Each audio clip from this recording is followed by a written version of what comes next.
All right. So here we go, here we go, here we go. Once again, once again, once again. You know, my man, I do have to say my experience on Clubhouse is like illuminating, especially being able to get insight into the minds of our people in general. Um, I was on that space yesterday, and I was listening to people talk in a conversation, and I ended up speaking. And this one, I laid out a bunch of history and Mesopotamian connections and Moses and Utnapishtim and all that, right? Um, and then this guy, he got up, and I guess he thought it was impressive that he knew something about the Septuagint. And he was saying to me, he challenged me and said, first of all, he was like, what if I shared something with you that you didn't know? And I was like, well, go ahead and speak on it. And and then he said, well, don't act all humble now. You know what I'm saying? Such and such and such and such. And then I said, I'm always a student. And he said, no, no, no, you're not. And I thought that was the most ridiculous kind of comeback because although I may have some information to share that other brothers and sisters find helpful, useful, beneficial to their way of life, and so on and so forth. Um, there's so much to know in different avenues and different genres, different and just different things in general. So for someone to claim that they are no longer a student is ridiculous. Point blank, period. But this cat ended up saying that Jesus went back in time to help write the Septuagint. What? What? What? And then I'm like, so I said, you lied, man. You just made that up. And then he's like, oh, you're in your feelings. How do you know I lied? How do I know you lied? Well, why don't we start producing some evidence? See, because we have to be evidence based in these conversations, right? There may be a desire to prove something, but there are people that are having conversations that are correct. We have to be evidence based with that. And so that was wild to listen to. And this cat was really presenting this discussion like it was something serious. Like we have a time traveling Jesus who went back in time to help people write books to foretell his coming. What? And if that's the level of discussion and conversation where we're at, man, seriously. But it is. It's not us as a whole, but it's some of our people, some people in general. And even this one, I guess she must have been Jewish from Israel. She was in the conversation, and she, I'm listening to even her speak and seeing her limitations and still understanding why it is important to engage in these conversations. She is going to try to tackle the conversation and say there is no such thing as Kemet. It was called Misraim. And I'm looking at her and I'm like, look, it was called Misraim according to your mythology. And she got irate about that. But we can't go around and use biblical mythology to identify historical locations and places when we can't even use biblical mythology to identify its own biblical historical places. Like, let's get out of here. Let's stop playing games. These things did not exist anyway. Conversations is what it is. Today, I got up here to talk about questions 1 and 2. on 360 questions to ask a Hebrew Israelite, right? And I do questions 1 and 2 because they're linked. And actually, you know, when I'm looking at it, it's pretty good. I can see it's not a like a boom, wham, bam, thank you, ma'am, one and done type of situation. Because I can see how that somebody with some sort of conversation, some sort of intellect can work around it. I can see this, you know, not being a slam dunk in the conversation, but still a good point to bring up, right? So let's look at this, right? Question 1.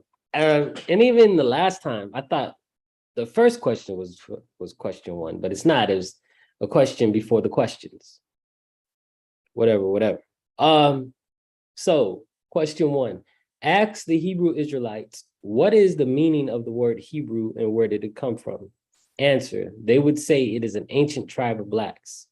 So that's not necessarily true. Maybe back in this day, it was true, but I definitely have heard, you know, conversations where they go over what he's about to go over here, which comes from the word Ibri, which means to cross over, to pass over, or the one who passes over, the name given to Abraham when he came over, so on and so speak. This, man,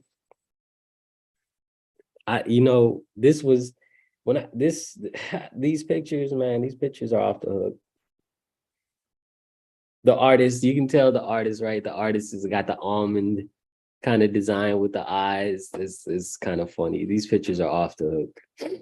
But so the name Eber, also Avar, Iber means the region beyond. From this, you get the derivative of Eber, Hebrew, to mean one who crossed from beyond one region to another, are simply to cross over. And that's just what Hebrew means, to cross over, right? Then question 2. Ask the Hebrew Israelites, is the word Hebrew the name of a tribe or a people? And then they said they wouldn't be able to answer this. So I'm not quite sure that's correct, but let's just go on. According to Deuteronomy, the word Hebrew is not a name or a tribe of a people. Hebrew is just the title for what Abraham and his people did, not what they were. The word Hebrew is merely describing an act of a people or person moving from one side to another, and could apply to people originally born on the side of the Mississippi River and deciding to relocate to the other side of the Mississippi. In English, they would be called crossed over. In the Canaanite land, they would be called in the Canaanite language, they would be called Hebrews, which later was picked up and became their name. As you have seen, the name Hebrew existed before Abraham with a man named Eber. People think that the word Hebrew stems from the word Hebron, so on and so forth. Boom, boom, boom. All right. Let's just look at those 2 things. Actually, like I said, I don't adhere to the Hebrew Israelite theology, philosophy, ideology, thought processes, any of that. But in reading that, really in just reading that and thinking of diasporic Africans in the Ma'afa, we crossed over. You know, we for sure crossed over the Atlantic to come here. So I can see why, or I can actually see that being a weak argument on the part of like trying to have a slam dunk and having the conversation with the Hebrew Israelites. Because yes, it can apply to people of African descent in America. Like, we had literally crossed from the Atlantic, on the African side of the Atlantic, to the American side. So I do not think that these 2 points are strong. It's also related to point 3, but I just wanted to cover, these first 2, briefly. I don't want to do these long videos that take up a lot of time, not just yet, and then we got 360 questions to cover. So we got a lot of time. We definitely got a lot of time. But I wanted to really touch on these 2 questions briefly. So in with these two questions, there is something to be said about that. Like, I don't think those are good questions. Um, Now back to the clubhouse experience, with the Nuwabians, I do have to say, like, I can appreciate listening to their discussions. I mean, read the books, you know what I'm saying? Like, one thing about those of us that study Africa and are seeking to incorporate the best of African practices into our daily lives is that we analyze, critique, and study. We analyze, critique, and study and incorporate, right? That which serves us in our development has people, to make us, civilized and humane amongst others. We tend to gravitate towards Kemet, those of us here in the West, simply because of documentation purposes and the historical relationship of Kemet with Christianity. So there is something there. There's a natural, evolution, devolution, connection there. But that connection also exists with other African, based traditional systems, especially, if you're in a system that practices, with veves or sigils, because we can directly trace veves and sigils back to ancient Kemet directly, like boom, boom, boom. And then I'll get to that at another time in another video. But in the meantime, I hope this is helping, understand one theology in the Kemetic community. And then Kemetic, and it's important. There's many different aspects of, people that practice Kemetic science. And so it's not just one monolith. So it's important. I was talking to a brother today and I referred to it as houses. There are different houses of the Kemetic community. And right now we're looking at two houses. I'm doing the Asar set and the Nuwapian houses. The other house is the one with Moada Ashby. And there's not a lot of documentation on the house that Jabari's in, the Shrine of Ptah, who his teacher helped develop.